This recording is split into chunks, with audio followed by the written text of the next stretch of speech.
नमस्कार। भूमि न्यूज के विशेष कार्यक्रम इतिहास के पन्नों से मैं आप सभी सुधी दर्शकों का स्वागत है। आज के दिन हम इतिहास के पन्नों से कार्यक्रम के दौरान हम विज्ञान के इतिहास के बारे में बातचीत करेंगे।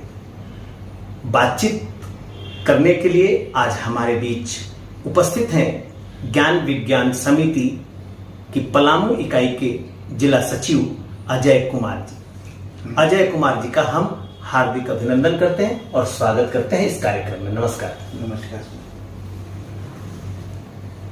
हम आपसे यह जानना चाहते हैं कि विज्ञान की शुरुआत कब से हुई, यानी कि विज्ञान का आंदोलन कब से शुरू हुआ है। अगर हम बात करें, जैसा कि आप बोल रहे हैं, विज्ञान आंदोलन की बात, तो इसको हम लोग ऐसे चिन्हित कर सकते हैं कि जब हमारा सभ्यता का प्रारंभ हुआ जी, उसी समय से विज्ञान आंदोलन को माना जा सकता है। इसको ऐसे भी समझा जा सकता है कि जब कोई मनुष्य धरती पर यह सोचा होगा कि इस पृथ्वी के अंदर जल हो सकता है, तो वहीं से शुरुआत हमारा विज्ञान आंदोलन का हुआ जी। इसमें हम ऐसे भी कह सकते हैं कि अगर वह पानी जमीन में मिलने के बाद वह जमीन से पानी बाहर कैसे निकले, वह भी हमारा विज्ञान आंदोलन का जन्म वहां से मान सकते हैं। अगर हमारे किसान लोग जब खेती करना प्रारंभ किए तो वह खेती कैसे कर सकते हैं, वहां से भी हम मान सकते हैं कि हमारा विज्ञान का आंदोलन वहां से प्रारंभ हुआ। यानी कि आप कह रहे हैं कि जब कोई लिपि का ज्ञान नहीं हुआ, किसी पुस्तक का प्रकाशन नहीं हुआ जी, उससे पहले से विज्ञान का विकास हुआ है। निश्चित रूप से इसे और किस रूप में और स्पष्ट कर सकते हैं आप? देखिए, स्पष्ट करने के लिए हम लोग ऐसे सोच सकते हैं जी, जब हमारा लिपि का ज्ञान हुआ और अलग अलग जगहों पर जब कोई नए नए खोज हुए, उस समय हमारा लिखित विज्ञान आया। लेकिन इसके पूर्व ही हमारे लोग खेती करना सीख गए थे जी, लेकिन खेती करना प्रारंभ कहाँ से होगा, इसका कोई लिखित नहीं है जी। तो क्या हम उसको नहीं मान सकते हैं कि उस समय हमारा विज्ञान का जन्म हुआ। हमारे जो खेती का हम बात करें तो खेती किसान कैसे करना है जी, जमीन से पानी, आप भी देखे होंगे कि हमारे यहाँ जो किसान लोग थे जो खेती करते थे, जिसमें पानी निकाला करते थे जी, वह लाठ कुड़ी से निकाला करते थे। जी जी, जमीन के पानी खोद करके और लाठ कुड़ी से बाहर निकालते थे। लाठ में आप देखे होंगे कि एक तरफ पूरा मिट्टी का पत्थर का बना हुआ रहता था और एक तरफ कुड़ी होता था, जिसमें जमीन में या कुआं में पानी डाल करके उसको पानी खींच के बाहर निकाला जा सकता था जी। तो वो भी हमारा विज्ञान का जन्म वहां पे हुआ था। लेकिन उसका कोई लिखित हमारे पास दस्तावेज नहीं है, सिद्धांत नहीं है। लेकिन उसी सिद्धांत पे विज्ञान भी आगे बढ़ा। निश्चित रूप से अगर हम बात करें, अगर खेती बाड़ी का ही बात है जी, तो जैसे रहर, रहर से भी लाख कुड़ी के बाद रहट आया जी जी, उसको भी एक स्टेप हम आगे मान सकते हैं। रेहट के बाद बोरवेल आया, अभी पंप आ गया है। तो धीरे धीरे अनुक्रमित विकास होते गया। जब मार्केटिंग हुआ तब वो विज्ञान लिखित रूप में आया। यानी कि मनुष्य की गतिविधियों के अध्ययन के पश्चात जो गड़बड़ियां हुई या फिर जो सुविधा उन्होंने प्राप्त किया, उसी को लिपिबद्ध करके आज विज्ञान के रूप में हम प्रकाशित करते हैं। निश्चित रूप से हम पुनः वहीं पे चलते हैं। जैसे जमीन से अगर पानी निकालने की बात करें तो लाठ कुड़ी आया। लाठ कुड़ी में जो समस्याएं आता था जी जी, रहट आया। रहट में जो समस्याएं आता है उसको दूर करके पंप आया, जिसके द्वारा पानी निकाला जाता है। तो कर्मिक जो असुविधा था उसको हटा करके वैज्ञानिक दृष्टिकोण से उसको शुद्ध करके आगे लाया गया। अच्छा, कहने का मतलब यह हुआ कि विज्ञान आंदोलन मनुष्य की सुविधाओं को बढ़ाने के लिए किया गया। निश्चित रूप से अब इस विज्ञान के आंदोलन के समक्ष कौन कौन सी चुनौतियां सामने आ रही हैं? अगर हम विज्ञान आंदोलन की बात करें तो सबसे पहले है जो चुनौतियां हैं वह है कट्टरवाद, और इसके साथ ही जो हमारे पुराने दकिया सुनी जो वसूल हैं वह वैज्ञानिक चेतना को आगे बढ़ाने में सबसे अहम रोल कर रहे हैं, वो चुनौतियां हैं ये। जी, तो जैसे माने ये चुनौती किस रूप में है? चुनौती इस रूप में है कि जो पुराने परंपरा है उसको हम छोड़ नहीं पा रहे हैं। परंपरा हम छोड़ नहीं पा रहे हैं और विज्ञान को हम अपना नहीं पा रहे हैं। इस चुनौतियों का कोई दुष्परिणाम भी सामने है क्या? निश्चित रूप से दुष्परिणाम है। अगर हम देखें कि अगर पूरे विश्व की बात करें, जो डार्विन का सिद्धांत आप भी जानते होंगे जी, अभी भी बहुत सारे देश ऐसे हैं जहां पे डार्विन का सिद्धांत नहीं पढ़ाया जाता है जी। तो आप सोच सकते हैं कि आखिर वहां नहीं पढ़ाने का क्या रीजन है। तो कहीं ना कहीं वो हमारा जो पुराने परंपरा है जो उनके आड़े आ रहा है, जो वैज्ञानिक सिद्धांत है जिसको पढ़ाया नहीं जा रहा है। ठीक उसी प्रकार से तो गैलीलियो की भी बातें आती है जी।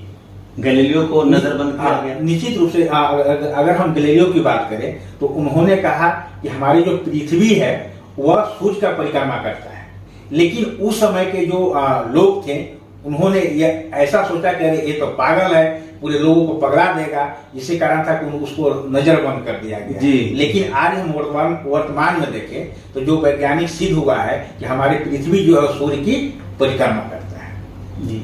लेकिन उस समय की अगर हम बात करें तो उस समय जैसे उल्टा था।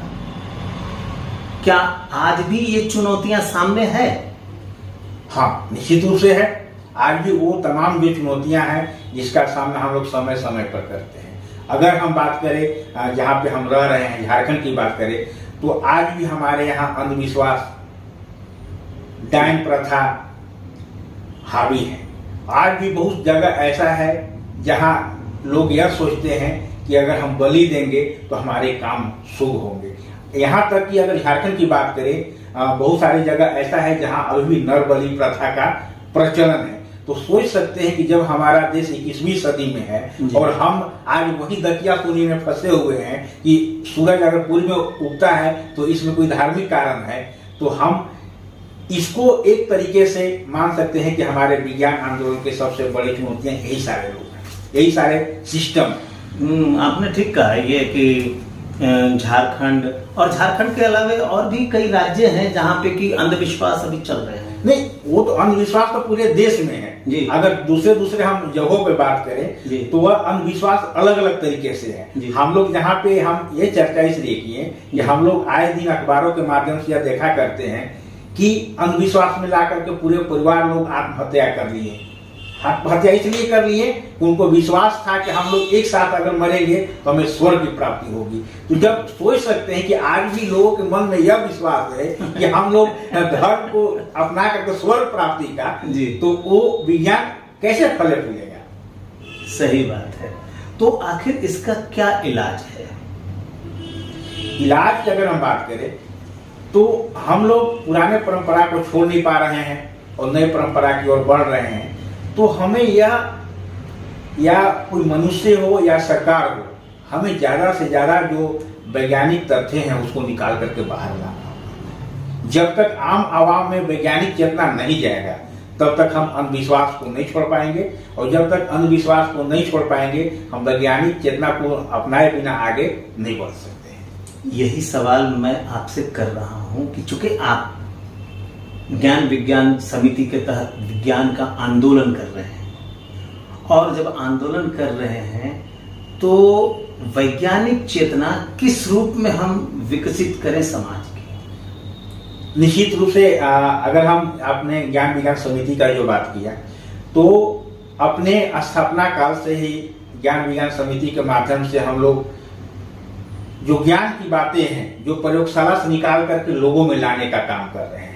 आपको पता होगा कि ज्ञान विज्ञान समिति का जन्म ही जो वैज्ञानिक परिणाम जो फेल हुआ उसी के तहत हमारा जन्म हुआ है, हमारे संगठन का जन्म हुआ है। आपको पता होगा भोपाल गैस त्रासदी का, जी, जहाँ पे माइका मिथाइल आइसोसाइनाइड गैस जो गैस का रिसाव हुआ था, जिसका परिणाम आज भी लोग वहां हैं कि लंगड़ा लोढ़ा उत्पन्न हो रहे हैं। तो सोच सकते हैं कि वह केवल गैस का रिसाव से वह स्थिति है, तो वह स्थिति आज हमारे खेतों। मेरा आपसे सवाल है कि आपका जुड़ाव ज्ञान विज्ञान समिति से है, अर्थात विज्ञान के आंदोलन से है जी। तो इस अंधविश्वास को खत्म करने के लिए विज्ञान आंदोलन को किस दिशा में आप ले जाना चाहेंगे? निश्चित रूप से आपका जो सवाल है कि अंधविश्वास मिटाने के लिए जब तक हम ज्ञान का प्रसार नहीं करेंगे, विज्ञान का प्रसार नहीं करेंगे, हमारा अंधविश्वास खत्म नहीं होगा। और इसके साथ ही ज्ञान विज्ञान समिति का यह लक्ष्य रहा है कि जो प्रयोगशालाएं में जो विज्ञान का खोज हो रहा है वह खोज आम आवाम तक पहुंचे। अगर कोई खेत में किसान काम कर रहा है तो उन्हें पता होना चाहिए कि हमारे खेत में जो कीटनाशक दे रहे हैं वो किस मात्रा में देनी है। अगर हम खेत में खाद दे रहे हैं तो किस मात्रा में देनी है, क्योंकि वहाँ भी विज्ञान है, जिसके अभाव में अगर वे नहीं जानेंगे तो विज्ञान का क्या कहा है कि प्रादुर्भाव होगा। तो उसी प्रकार अगर हम घर में बात करें, प्रत्येक घर में आज गैस पहुंच गया है, लेकिन वह गैस का सही उपयोग कैसे करना है यह वैज्ञानिक तरीका उनके तक पहुंचना चाहिए। आज देख रहे हैं कि विज्ञान जो तरीका है वो आम आवाम तक नहीं पहुंचने के कारण आए दिन दुर्घटनाएं होते हैं जी। और ज्ञान विज्ञान समिति का यह लक्ष्य है कि प्रयोगशाला में जो खोज हो रहा है, विज्ञान का खोज हो रहा है, वो विज्ञान को ज्ञान के रूप में आम आवाम तक पहुंचाने का लक्ष्य है। क्या वैज्ञानिक चेतना से तात्पर्य सिर्फ विज्ञान के कार्यों का है या फिर वैज्ञानिक चेतना कुछ दूसरे रूप में भी आप परिभाषित करते हैं? देखिए, वैज्ञानिक चेतना का मतलब केवल यही नहीं है कि हम जो प्रयोगशाला में जो वैज्ञानिक खोज कर रहे हैं वही वैज्ञानिक बात है जी। हम तो वही बात कहें कि रोड पे हमें बाएं चलना है, लेकिन बाएं तो प्रत्येक गाड़ी चलता है ना, तो वहां भी हमें अपने चेतना का उपयोग करना है कि हमें बाएं किस ओर चलना है। अक्सर आप देखते होंगे रोड पर एक्सीडेंट हो जा रहा है। यह नियम हमारे यहाँ बना हुआ कि प्रत्येक लोग अपनी बाएं ओर चलेंगे। एक्सीडेंट क्यों हो जा रहा है? क्योंकि उनमें चेतना का अभाव है। तो प्रत्येक लोग में चेतना का प्रसार हो, यही ज्ञान विज्ञान समिति का लक्ष्य है। बहुत बहुत शुक्रिया, आपने बहुत ही महत्वपूर्ण समय दिया। इसके लिए भूमि न्यूज परिवार आपका स्वागत करता है, अभिनंदन करता है और धन्यवाद प्रेषित करता है। आपका भी बहुत बहुत धन्यवाद। अभी आप सुन रहे थे और देख रहे थे अजय कुमार किस रूप में वैज्ञानिक चेतना की बात कर रहे थे। वैज्ञानिक चेतना के अभाव में हम कई समस्याओं से घिरे होते हैं। आज के लिए बस इतना ही। फिर मुलाकात होगी अगली कड़ी में किसी एक नए शख्स के साथ। तब तक के लिए हमें दीजिए इजाजत देने से पहले आपसे एक आग्रह, भूमि न्यूज चैनल को आपने सब्सक्राइब नहीं किया है तो सब्सक्राइब कर लें, शेयर करें और अच्छा लगे तो लाइक भी करें। बहुत बहुत धन्यवाद।